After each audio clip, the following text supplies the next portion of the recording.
नमस्कार विद्यार्थी मित्रांनो, आजच्या तासिकेमध्ये आपलं स्वागत.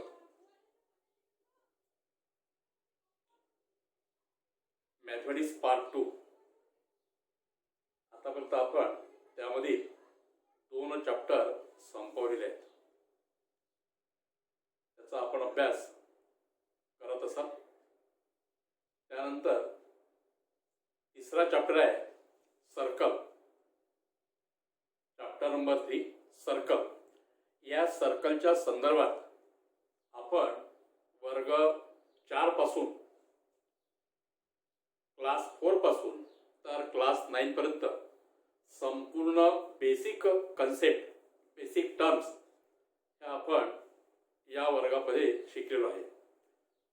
त्याची एक रिव्हिजन म्हणून त्यावरच आधारित यामध्ये जे 3.1 जो दिला आहे प्रॅक्टिस सेट, तर त्या संपूर्ण कन्सेप्टवर आधारित तो 3.1 आहे. आणि म्हणून सुरुवातीला आपल्याला संपूर्ण कन्सेप्ट समजून घेणं अत्यंत आवश्यक आहे. आणि म्हणून या सर्कलमध्ये येणारे जे भाग आहेत, basic concept in circle, that is some terms in circle. Now first number 1, that is definition of a circle. Definition of a circle. पहिला मुद्दा आहे तो डेफिनेशन ऑफ ए सर्कल. सर्कलची व्याख्या कशी कराल तर in a plane the set of all points. तर अशा प्रकारचं in a plane the set of all points which lie equidistant from a fixed point. Which lie equidistant from a fixed point. That is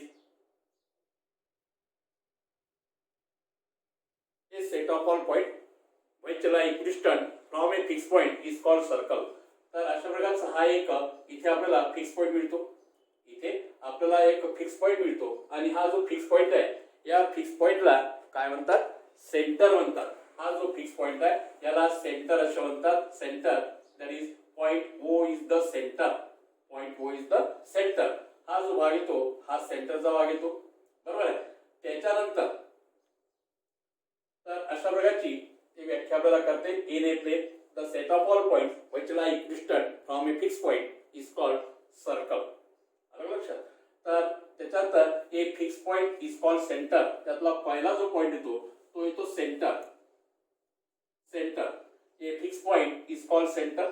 त्याच्यानंतर दुसरा जो point येतो तो येतो radius. Radius.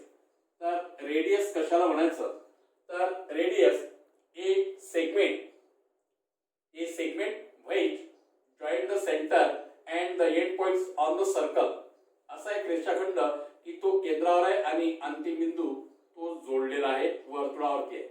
अंतिम बिंदू त्याचा वर्तुळावरती आहे आणि म्हणून हा जो सेगमेंट या ठिकाणी OP तयार होतो, the segment OP is called that is the radius. याची रेडियस झाली. हे segment from the centre to the circle, that is the segment which lie, that is the segment OP is the radius of a circle. अशा infinite radius आपल्याला वर्तुळाला काढता येतात.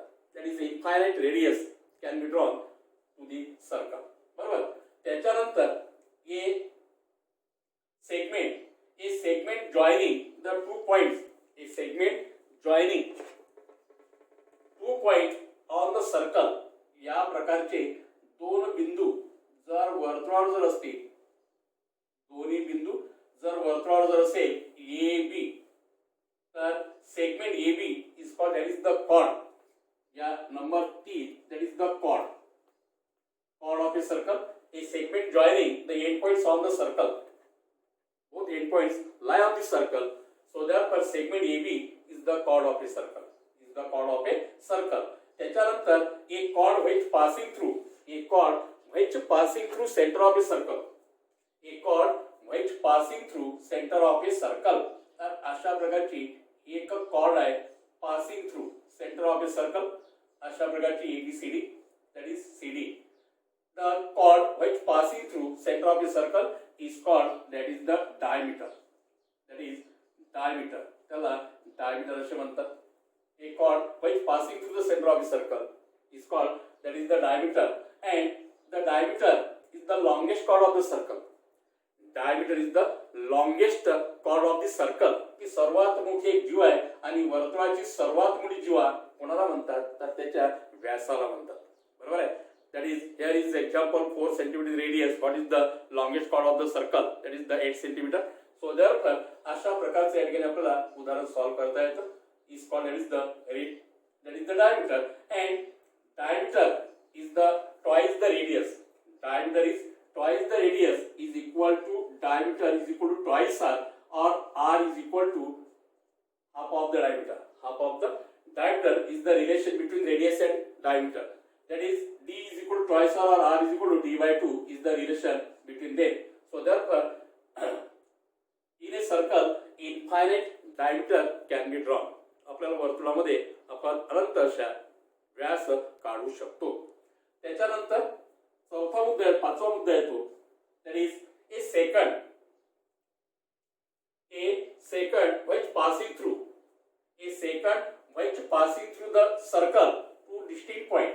अशा प्रकारची एक लाईन जर समजा आपण काढली which distinct point EF intersect the circle into distinct point. वर्तुळाला दोन भिन्न बिंदू जर छेद असेल तर त्याला काय म्हणतात, दॅट इज सेकंड. ती झाली त्याची सेकंड. त्याला सेकंड असे म्हणतात, त्याला छेदिका असे म्हणतात. त्याला म्हणतात छेदिका. And a line which touches to the circle in only one point. A line which touches to the circle in only one point. A line which touches to a circle in only one point. In only one point. That is like S. In only one point is called, that is the tangent. Line here is a tangent. Here point of contact T. T point is the point of contact, and number 6 वर येतो, that is tangent. That is the tangent. अशा प्रकारचे यामध्ये part येतात. तर इथे बघू आपण, याला म्हणतात tangent. Tangent, that is the same chord of a circle.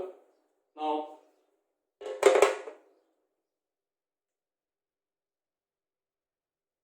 that is diameter.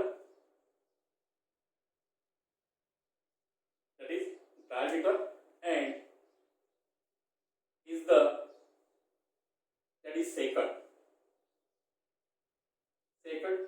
त्याच्यानंतर this point is known as center, and that is radius.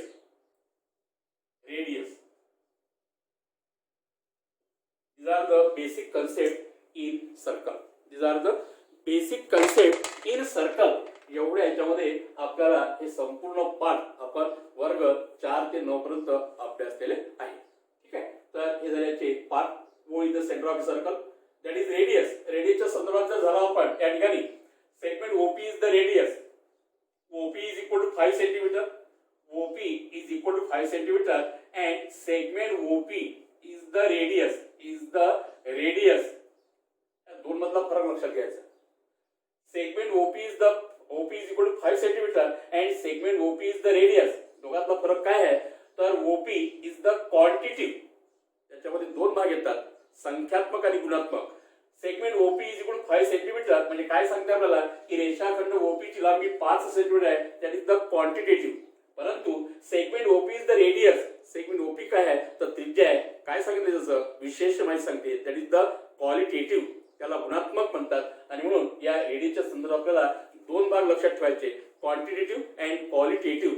Quantitative म्हणजे त्याची किंमत दिली असते, क्वालिटेटिव्ह म्हणजे त्याची माहिती, विशेष माहिती सांगितली असते. अशा प्रकारचा दोघातला फरक आपल्याला लक्षात ठेवायचा आहे. Next point, basic concept. त्याच्यानंतर पुन्हा आपण एक भाग बघितलेला होता, number 1, that is congruent circle.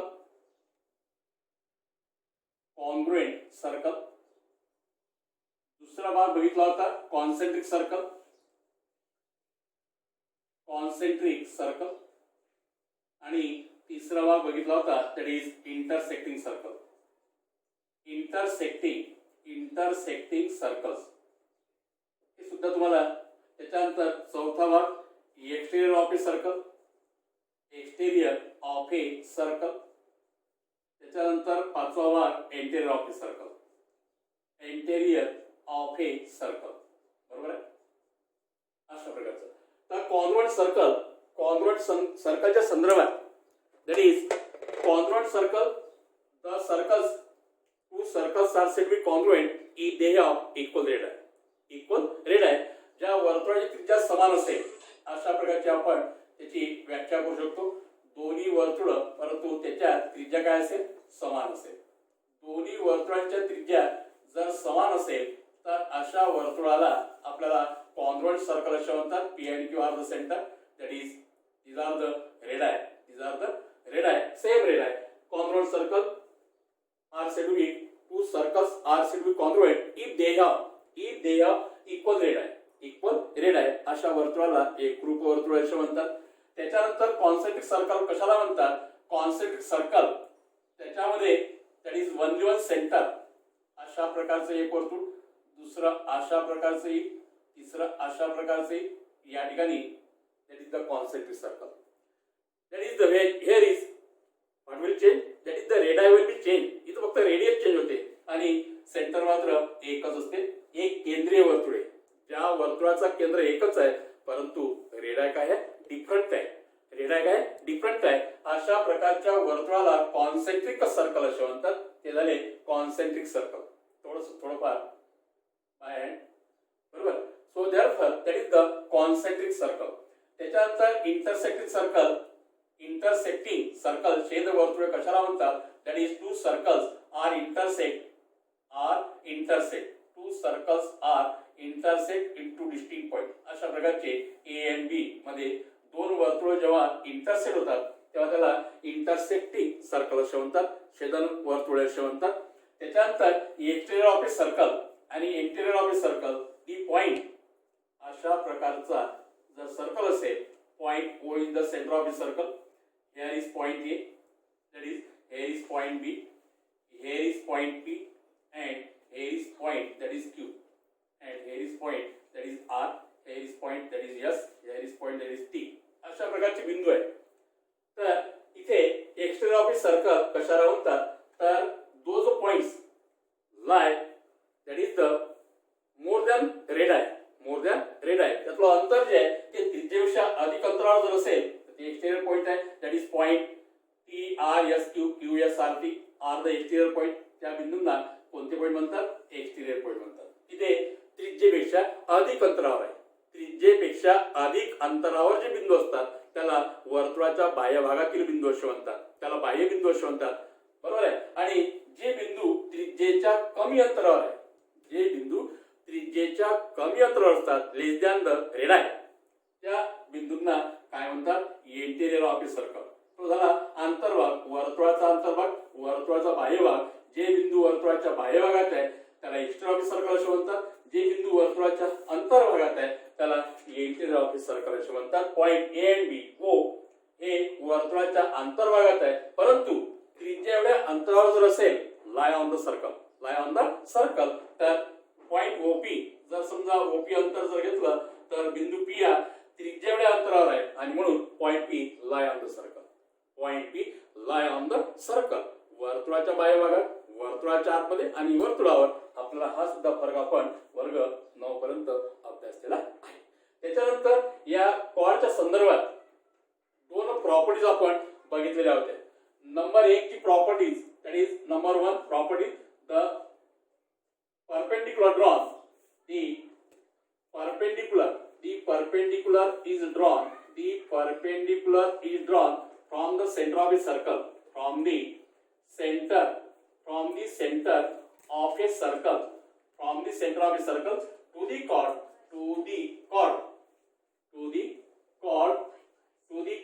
bisect the chord. हे सुद्धा आपण वर्ग 9 मध्ये अभ्यास केलाय. The perpendicular drawn from the centre of a circle to the chord, bisect the chord. अशा प्रकारे त्या ठिकाणी आपण बघितलं होतं. बरोबर आहे. असं एक वर्तुळ काढलेलं होतं. त्याच्यानंतर P is the centre of a circle, ही ए बी कॉर्ड होती, ए बी कॉर्ड. आणि here is perpendicular drawn from the centre of a circle इथं टाकलेला होता आणि म्हणून ही बायसेक्ट झाली होती. इथं एम पॉइंट घेतलेला होता आणि म्हणून यावरून काय दिलं होतं, AM is equal to MB. AM is equal to MB. जेव्हा त्या कॉर्डचे दोन समान भाग दाखवतो तेव्हा the perpendicular drawn from the centre of the circle to the chord bisect the chord, ही एक प्रॉपर्टी बघितली आहे. नंबर 2 ची प्रॉपर्टी आपण पुन्हा बघितली आहे, the segment joining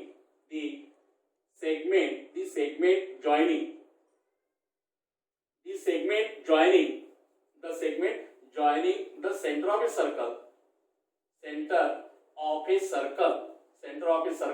and midpoint of the chord, midpoint of the chord. The segment joining the center of a circle and midpoint of the chord perpendicular to the chord.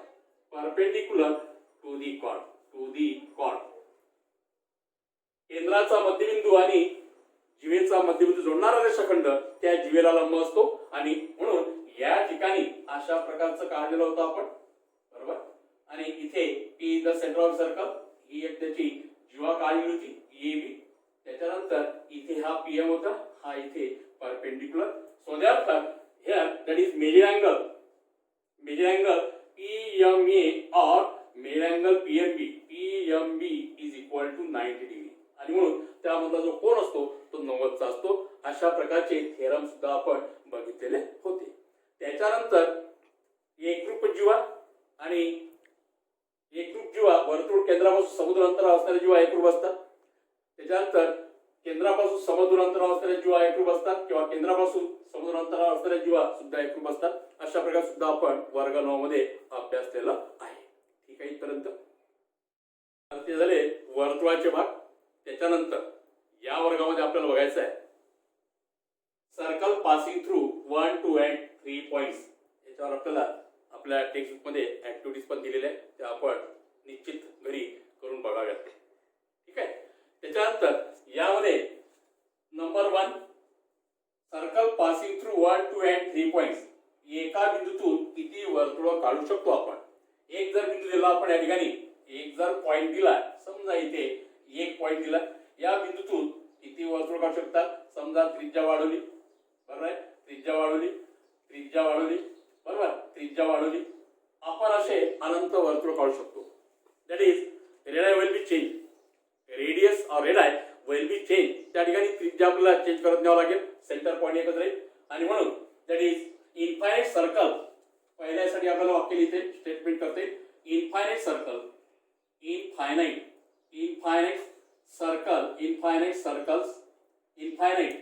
infinite circles can be drawn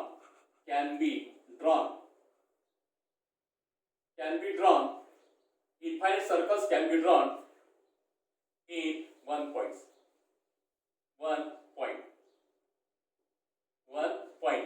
किंवा infinite circle passing through only one point. अशा प्रकार सुद्धा आपल्याला लिहिता येईल. त्या ठिकाणी infinite circle pass through the one point असं लिहिता येईल. Infinite circle passing through, infinite circle passing through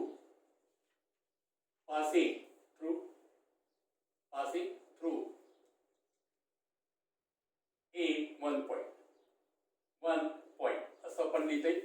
can be drawn infinite circle or passing through infinite circle. Infinite circle passing through in one point. त्याच्यानंतर दुसरा मुद्दा आहे 2. that is 2 distinct point. अशा प्रकारचे दोन A and B जर दोन distinct point जर घेतले तर याच्यातून सुद्धा आपल्याला लार्ज सर्कल या ठिकाणी आपल्याला काढता येतात. अशा प्रकारचे आपल्याला या ठिकाणी सुद्धा सर्कल काढता येतात. तिथे ऍक्टिव्हिटी आपल्याला कंप्लीट करते. That is here is infinite circle passing through 2 distinct point.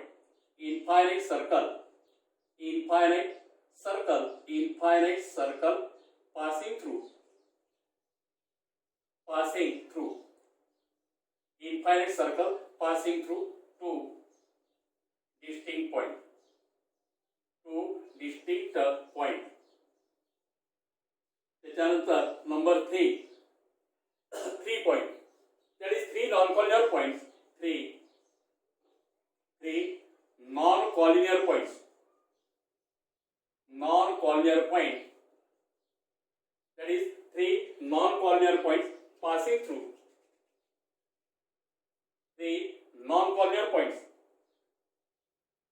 3 non-collinear points determined only one circle. Only one circle. बरोबर है. और a unique circle passing through 3 non-collinear points. याला दुसरा आपल्याला that is a unique circle. A unique circle passing through a unique circle passing through 3 non-collinear points. 3 non-collinear points. अशा प्रकारचं या ठिकाणी तुम्हाला इथे असे 3 नैपेक्षीय जर बिंदू दिलेत अशा प्रकारचे, तर हे जर जोडले आपण या ठिकाणी तर इथे एक ट्रायंगल तयार होते. याचे जर परपेंडिक्युलर जर बायसेक्टर टाकलेत, याचे परपेंडिक्युलर बायसेक्टर टाकले तर या ठिकाणी अशा प्रकारचं एक आपल्याला तीनही व्हर्टाईस म्हणून जाणारा एक सर्कल मिळते. आपण त्या ठिकाणी शिकलेलो आहे. तर बाय कन्स्ट्रक्शन इथे काय होतं, that is A unique circle passing through 3 non collinear points. आणि इथं मुद्दा जो आहे 3 बिंदूंचा, तर इथे 2 पॉसिबिलिटीज अरायजेस. या ठिकाणी 2 शक्यता निर्माण होतात. कारण 3 पॉइंट्स कसे आहे, कॉलिनियर आहे की नॉन कॉलिनियर आहे. आपण पहिला मुद्दा क्लिअर करायचा की that is 3 non collinear point determine only one circle और a unique circle passing through 3 non collinear points. तर अशा प्रकारचं एक आणि एकच सर्कल आपल्याला काढता येते. त्याच्यानंतर चौथा मुद्दा त्यामध्येच इथे जो दुसरी शक्यता निर्माण होते की these are 3 points are collinear. जर समजा तीनही बिंदू A, B, C are collinear, काय नथिंग एल्स, त्या ठिकाणी वर्तुळ काढता येणार नाही. बरोबर. त्या ठिकाणी आपल्याला वर्तुळ मात्र काढता येणार नाही. बरोबर. आणि म्हणून that is no circle can pass through 3 collinear points. No circle can pass through 3 collinear points. 3 collinear points. बरोबर आहे की. तर अशा प्रकारचे जर समजा 3 कॉलिनियर पॉइंट जर असेल, that is none of the circle, त्या ठिकाणी वर्तुळ आपल्याला काढता येणार नाही. आणि जर समजा नॉन कॉलिनियर जर असेल, बाय कन्स्ट्रक्शन तिथे आपल्याला वर्तुळ काढता येते. याच्या आपल्याला ऍक्टिव्हिटीज दिलेल्या आहेत, त्या आपल्या टेक्स्टबुकच्या ऍक्टिव्हिटी घरी करून बघायच्या आहेत. ठीक आहे. तर that is the basic concept in a circle as well as that is a circle passing through 1, 2 and 3 points. त्यानंतर आपण concentric circle, that is congruent circle and intersecting circle. त्याच्यानंतर exterior of a circle, interior of circle, on the circle, हे संपूर्ण basic idea, basic concept या ठिकाणी बघितलेला आहे. यावर संपूर्ण आधारित याचे पॉइंट जे आपल्याला काम पडणार आहे ते प्रॅक्टिस सेट 3.1 मध्ये काम पडणार आहे. तर पुढील पॉइंट्स नेक्स्ट व्हिडिओ मध्ये बघू आपण.